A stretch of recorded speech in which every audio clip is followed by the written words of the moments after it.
कार्य इसलिए तो मैं कर रहा हूँ, इसलिए तो मैं उसको ऑप्शन दे ही रहा हूँ। ऑप्शन बिल्कुल रहेगा उसको, लेकिन विथ कॉस्ट रहेगा। फॉर एमसीक्यू बेस्ड एग्जाम है और एक ही नंबर पर अगर 10 कैंडिडेट हैं तो चूंकि हम जितनी संख्या, क्योंकि यही फाइनल एग्जाम है, इसी पर सिलेक्शन होना, हम लोग प्राथमिकता देते हैं। अगर सेम नंबर पर है तो वो टाई ब्रेकर रूल का पार्ट हो गया।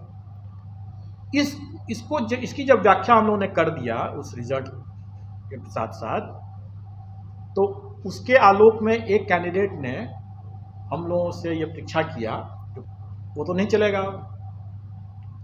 उस कैंडिडेट ने बहुत सही अभी पॉइंट रेज किया और इस पर हम लोग तुरंत निर्णय लेकर के हम लोग ने ये किया कि विचार किया कि हम लोग ऑप्शनल पेपर के बदले जो हम लोगों ने निबंध लाया है, तो निबंध को हम लोग टाई ब्रेकर फॉर्मूला में यूज़ करेंगे। लोगों को ये समझना होगा, पहले मैं ये जो प्रश्न जो आपने जो किया था कि सेकेंड टाइम अगर ऑब्जेक्शन करता है तो विथ कॉस्ट होगा, 500 रुपये का कॉस्ट लगेगा।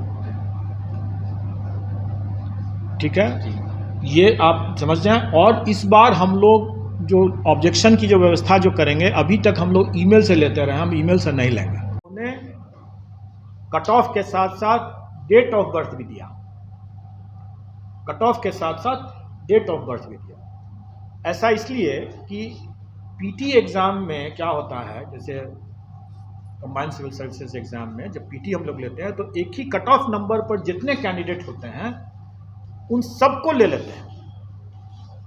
ठीक है, उस सबको ले लेते हैं। लेकिन सॉलिड वेस्ट मैनेजमेंट वाले जो एग्ज़ाम हुआ, इसमें एमसीक्यू बेस्ड एग्ज़ाम है और एक ही नंबर पर अगर 10 कैंडिडेट हैं तो चूंकि हम जितनी संख्या, क्योंकि यही फाइनल एग्ज़ाम है, इसी पर सिलेक्शन होना, तो हम 10 कैंडिडेट को तो ले नहीं सकते हैं।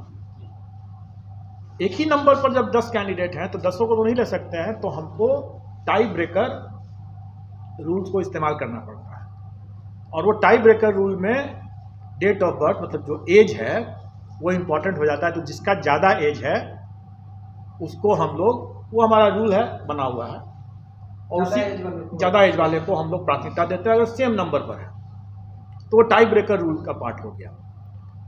इसकी जब व्याख्या हम लोगों ने कर दिया उस रिजल्ट के साथ साथ, तो उसके आलोक में एक कैंडिडेट ने हम लोगों से ये परीक्षा किया, जो कि आज ही डाक में आया, और इस पर हम लोगों ने तुरंत निर्णय ले लिया। वो ये कि कंबाइंड सिविल सर्विसेज के मेंस एग्ज़ाम में टाई ब्रेकर में, अभी हम रिटन मतलब एग्ज़ाम में टाई ब्रेकर में हम लोग जिस ऑप्शनल पेपर में जब ज़्यादा नंबर आता था उसको हम प्राथमिकता देते थे टाई ब्रेकर के केस में। अब इसमें क्या है, अब हम 68th में ऑप्शनल पेपर तो क्वालिफाइंग हो गया। क्वालिफाइंग पेपर में किसी को ज़्यादा नंबर आ रहा है, किसी को कम नंबर आ रहा है, जब उसके नंबर को हम मेरिट में जोड़ते ही नहीं हैं तो टाई ब्रेकर में वो तो नहीं चलेगा। उस कैंडिडेट ने बहुत सही अभी पॉइंट रेज किया और इस पर हम लोग तुरंत निर्णय लेकर के हम लोग ने ये किया कि विचार किया कि हम लोग ऑप्शनल पेपर के बदले जो हम लोगों ने निबंध लाया है, तो निबंध को हम लोग टाई ब्रेकर फॉर्मूला में यूज़ करेंगे। मतलब ये कि इस बार 68th के मेंस में टाई ब्रेकर में निबंध रहेगा इम्पॉर्टेंट। ठीक है, कार्य इसलिए तो मैं कर रहा हूँ, इसलिए तो मैं उसको ऑप्शन दे ही रहा हूँ। ऑप्शन बिल्कुल रहेगा उसको, लेकिन विथ कॉस्ट रहेगा। फर्स्ट टाइम आप बिल्कुल कर सकते हैं, कोई दिक्कत नहीं। 68वीं मुख्य परीक्षा के पाठ्यक्रम में भी कुछ परिवर्तन आए, पहले एक्सप्लेन कर दिया गया, जिसको पहले एक्सप्लेन कर दिया गया है सारा चीज। सब टाइम पे आ जाएगा सर। गुड कि आप लोगों ने ये भी पूछ लिया, कई बार लोग पूछते रहते हैं। देखिए, लोगों को ये समझना होगा, पहले मैं ये जो प्रश्न जो आपने जो किया था कि सेकेंड टाइम अगर ऑब्जेक्शन करता है तो विथ कॉस्ट होगा, 500 रुपये का कॉस्ट लगेगा। ठीक है, ये आप समझ जाएं। और इस बार हम लोग जो ऑब्जेक्शन की जो व्यवस्था जो करेंगे, अभी तक हम लोग ईमेल से लेते रहे, हम ईमेल से नहीं लेंगे, अब हम पोर्टल से लेंगे।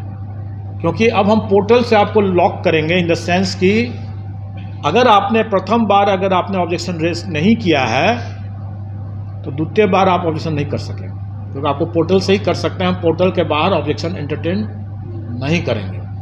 तो ये सब कुछ परिवर्तन हम लोगों ने किया ताकि लोगों का अनावश्यक समय बर्बाद न हो, लोग सही तरीके से अपना हिसाब लगा के बनाए, स्रोत बतलाएं। हम लोगों ने पब्लिक डोमेन में दिया, सब चीज़ को हम लोगों ने एक्सप्लेन कर दिया है।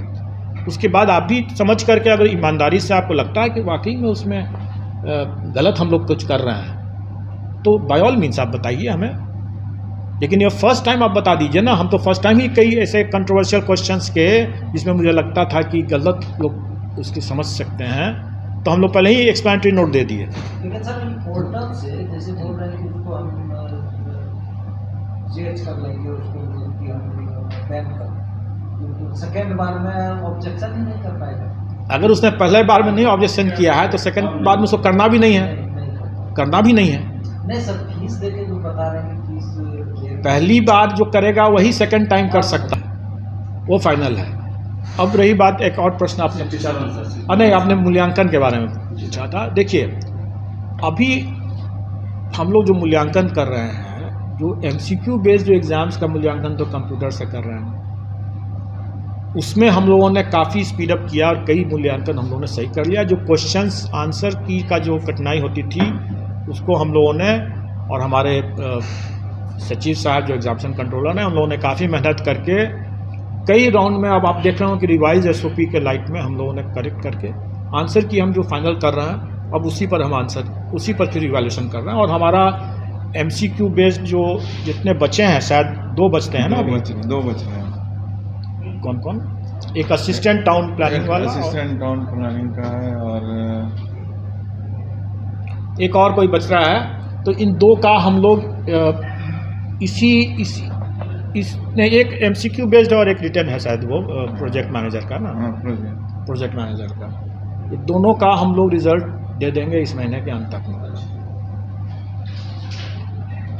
अब रही बात की जो बाकी जो बचते हैं रिटर्न के, रिटर्न में रिटर्न एग्ज़ाम्स का इवैल्यूएशन जो है ना, वो जो हम लोगों ने जो असेस किया था शुरुआती दौर में, उससे कहीं ज़्यादा टाइम लग रहा है नए सिस्टम से काम करने का। नए सिस्टम में काम करने में और कोई बात नहीं है, नयापन होने के कारण से लोग यूज़ टू नहीं है कंप्यूटर पर काम करने के लिए, इसलिए विलम्ब हो रहा है।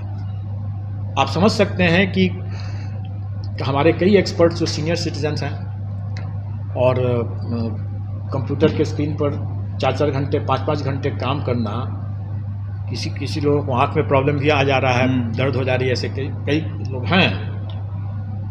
और दूसरा कि उतने कंप्यूटर सेवी नहीं होने के कारण से इसका पन्ना पलटना, प्लस हमारी कॉपीज़ जो मुद्रित है वो अभी कंप्यूटर ऑन स्क्रीन इवैल्यूएशन के हिसाब से वो मुद्रित नहीं थी। वो प्रिंटिंग जो था वो नॉर्मल तरीके का प्रिंटिंग था। उसमें हमारे क्वेश्चंस जो हैं वो एग्जैक्टली पेज नंबर 2 से 5 होंगे, ये क्वेश्चन नंबर 1 ऐसा कुछ नहीं था। कोई भी कैंडिडेट किसी भी पेज पर आंसर लिख सकता था। तो इसके कारण से क्या होता है कि जब स्कैन कॉपी होता है तो उसको पेज पलटना पड़ता है कि मेरा वाला क्वेश्चन जो है वो कहाँ पर है, टाइम लगता है। तो इसके कारण से जो इन सब कारणों से हमारे जो रिटर्न एग्ज़ाम्स के जो हैं वो थोड़ा डिले होगा। हम लोग उसमें कुछ हद तक उसको हम लोग कंपनसेट करने की कोशिश करेंगे इंटरव्यू में नंबर ऑफ बोर्ड्स बढ़ा करके। और अब जैसा माननीय मुख्यमंत्री जी ने कहा है कि हमारे मेंबर्स ज़्यादा आ जाएंगे तो हमारे ऐसे भी बोर्ड की संख्या हम बढ़ा सकते हैं, और हम अदरवाइज़ भी हम नंबर ऑफ बोर्ड ज़्यादा बना करके हम इंटरव्यू फास्ट कर देंगे, सो दैट कि कुछ हम समय वहाँ पर बचा लें और हम इसको रिज़ल्ट को निकालें। और अगली बार के लिए जो कि 68 मेंस के लिए लागू हो जाएगा, इसलिए 68 मेंस के कैंडिडेट इस बात को समझ लें कि इस बार जो उनकी जो कॉपीज़ होगी उस कॉपी में कौन से क्वेश्चन को किस पेज पर लिखना है वो फिक्स रहेगा, वो उसको उसी जगह पर लिखना है, ये नहीं कि वो कहीं और पर भी लिख देंगे, ऐसा नहीं होगा। कंप्यूटर से चेक करने के लिए, कंप्यूटर से ऑन स्कैन करने के बाद उसको हम क्या कर रहे हैं इस बार, मतलब जो ऑलरेडी 67 में हो चुका है, कि हम एक एग्जामिनर को एक पर्टिकुलर क्वेश्चन देते हैं कि आप इसी क्वेश्चन को सारे कॉपीज़ को आप इवैल्यूएट कीजिए।